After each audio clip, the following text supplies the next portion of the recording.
தொண்டர்கள் மற்றும் நிர்வாகிகளை சந்தித்து ஆலோசனை நடத்தி வரும் தேமுதிக தலைவர் கேப்டன் விஜயகாந்த் நாளை கிருஷ்ணகிரி மாவட்டத்தில் சுற்றுப்பயணம் மேற்கொள்கிறார்.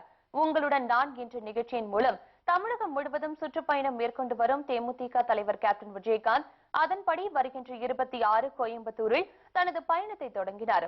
அதைத் தொடர்ந்து திருப்பூர், நீலகிரி, கரூர், நாமக்கல், சேலம் ஆகிய மாவட்டங்களில் தேமுதிக நிர்வாகிகள் மற்றும் கழக தொண்டர்களை சந்தித்து ஆலோசனை நடத்தினார். அப்பொழுது 2016ஆம் ஆண்டு சட்டசபை தேர்தலை எவ்வாறு எதிர்கொள்வது, தேமுதிகவின் கிளை கழகங்களில் உறுப்பினர்களை அதிக அளவில் இணைப்பது உள்ளிட்ட பல்வேறு விஷயங்கள் தொடர்பாக கேப்டன் விஜயகாந்த் நிர்வாகிகள் மற்றும் தொண்டர்களுடன் கலந்து ஆலோசித்தார். அதன் பின்னர் மாவட்டம் தோறும் தொண்டர்கள் மற்றும் நிர்வாகிகள் கேப்டன் விஜயகாந்துடன் புகைப்படம் எடுத்துக் கொண்டனர். இந்நிலையில் தருமபுரியில் இன்று நடைபெறுவதாக இருந்த ஆலோசனை கூட்டம் அங்கு அமலில் உள்ள 144 தடை உத்தரவால் ரத்து செய்யப்பட்டது.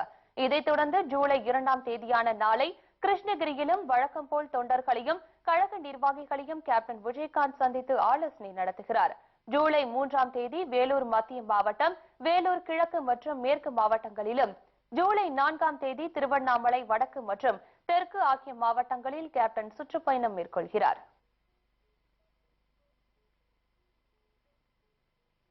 திருப்பூர் அரசு கலைக் கல்லூரி நிர்வாகத்தை கண்டித்து மாணவர்கள் 75க்கும் மேற்பட்டோர் சாலை மறியலில் ஈடுபட்டதால் 1 மணி நேரத்திற்கும் மேலாக போக்குவரத்து பாதிக்கப்பட்டது. திருப்பூரில் இயங்கி வரும் சின்னக்கண்ணா அரசு கலைக் கல்லூரியில் போதிய அளவில் வகுப்பறைகள் இல்லாததால் காலை மற்றும் மாலை நேர வகுப்புகள் நடத்தப்பட்டு வருகிறது. காலை நேர வகுப்புகள் வரும் மாணவர்களில் பலர் கல்லூரி முடிந்த பின்னர் பகுதி நேர வேலைக்கு சென்று வருவாய் ஈட்டி வருகின்றனர். இந்நிலையில் காலை நேர வகுப்பில் பயின்ற மாணவர்களை கல்லூரி நிர்வாகம் மாலை நேர வகுப்புக்கு மாற்றியதாக தெரிகிறது. இதனை கண்டித்து கல்லூரி மாணவர்கள் சாலை மறியல் போராட்டத்தில் ஈடுபட்டனர்.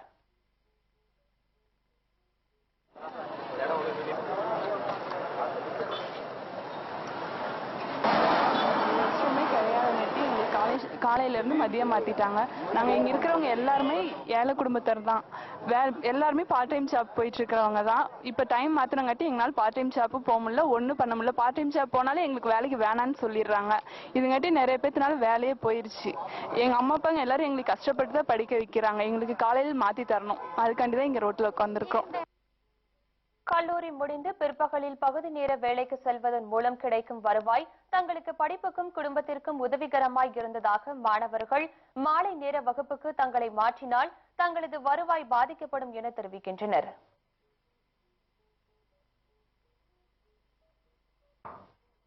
திருவண்ணாமலையில் தமிழக அரசு வழங்கும் இலவச மடிக்கணினிக்கு கட்டாயமாக 500 ரூபாய் வசூல் செய்யும் பள்ளி நிர்வாகத்தை கண்டித்து மாணவர்கள் பள்ளியை முற்றுகையிட்டனர். திருவண்ணாமலை மாவட்டம் அரசு நிதி பெறும் தனியார் பள்ளியில் 12ஆம் வகுப்பில் படித்த மாணவ மாணவிகளுக்கு கடந்த 19ஆம் தேதி தமிழக அரசால் வழங்கப்படும் இலவச மடிக்கணினி வேளாண்மை துறை அமைச்சர் அக்ரி எஸ் கிருஷ்ணமூர்த்தி தலைமையில் வழங்கப்பட்டது. இதில் இந்த பள்ளியில் கணினி பிரிவில் படிக்கும் சில மாணவர்களுக்கு மட்டுமே மடிக்கணினி வழங்கப்பட்டதாகவும் சுமார் 150க்கும் மேற்பட்ட மாணவர்களுக்கு இதுவரை வழங்கப்படவில்லை என்றும் கூறப்படுகின்றது. மேலும் இலவச மடிக்கணினி வாங்க ஒவ்வொரு மாணவனும் தலா 500 ரூபாய் பள்ளிக்கு செலுத்த வேண்டும் என்று நிர்வாகம் கட்டாயப்படுத்துவதாகவும் மாணவர்கள் குற்றம் சாட்டினர். இதனை கண்டித்து இந்த ஆண்டு 12ஆம் வகுப்பு முடித்த மாணவர்கள் பள்ளி தலைமை ஆசிரியர் அறையை முற்றுகையிட்டும் பள்ளிக்கு முன்பாக சாலையில் அமர்ந்து முற்றுகை போராட்டத்தில் ஈடுபட்டனர்.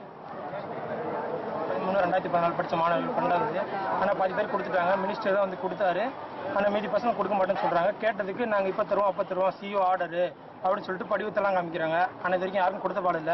சிஓ சொன்னாருங்களா, நீங்க தந்த லேப்டாப்புக்கெல்லாம் நீங்களே பணம் கொடுத்துடணும், அதுக்கான பதிப்பு நீங்க கொடுத்துடணும், இல்ல லேப்டாப் கொடுக்கணும்னு சொல்லிட்டு கேட்கறாங்களா. அதாவது கணினி பிரிவு மாணவர்கள் தனி வகுப்பு மாணவர்களுக்கு மட்டும் நாங்க தரமாட்டோம், கணினி தரமாட்டோம், கம்ப்யூட்டர் பசங்களுக்கு லேப்டாப் கிடையாது அப்படின்னு திட்டவட்டமா சொல்லிட்டாங்க.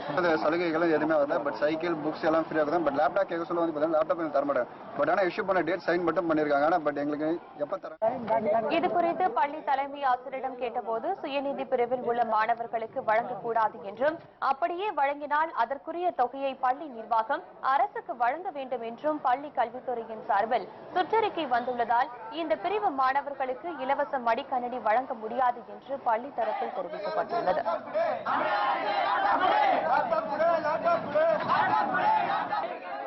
கரூரில் இளம்பெண் பாலியல் வன்கொடுமைக்கு உட்படுத்தப்பட்டு கொலை செய்யப்பட்ட சம்பவத்தில் காவல்துறையினர் இளம் பெண்களை மிரட்டுவதாக கூறி மாவட்ட ஆட்சியரிடம் பாதிக்கப்பட்டவர்கள் புகார் அளித்துள்ளனர்.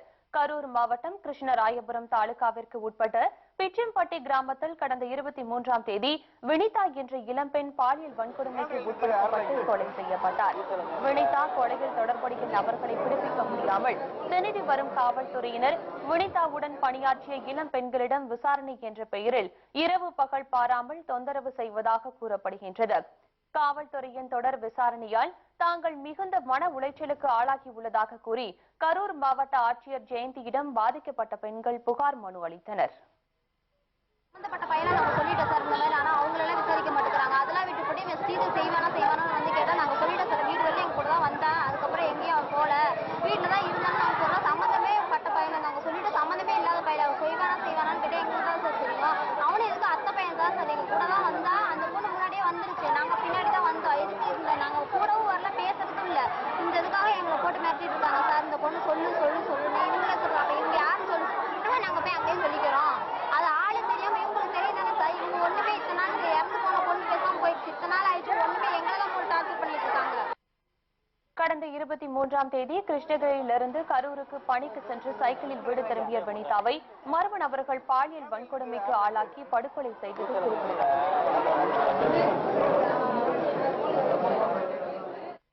சேலம் உருக்கு ஆலையில் ரயில் பெட்டி தொழிற்சாலை அமைக்க அரசு நடவடிக்கை எடுக்க வேண்டும் என கொங்கு நாடு மக்கள் தேசிய கட்சியின் பொதுச் செயலாளர் ஈஸ்வரன் கோரிக்கை விடுத்துள்ளார்.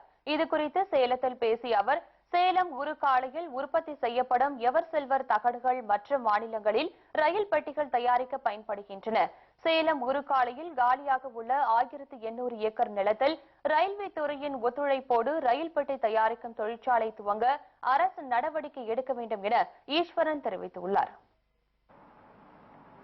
சேலம் இரும்பாலையில் தயாரிக்கப்படுகின்ற தகடுகளை வேறு மாநிலங்களுக்கு கொண்டு சென்று ரயில் பெட்டியை தயாரிக்கிறார்கள். புதிதாக சேலம் ரயில்வே கோட்டம் உருவாக்கப்பட்டிருக்கின்றது.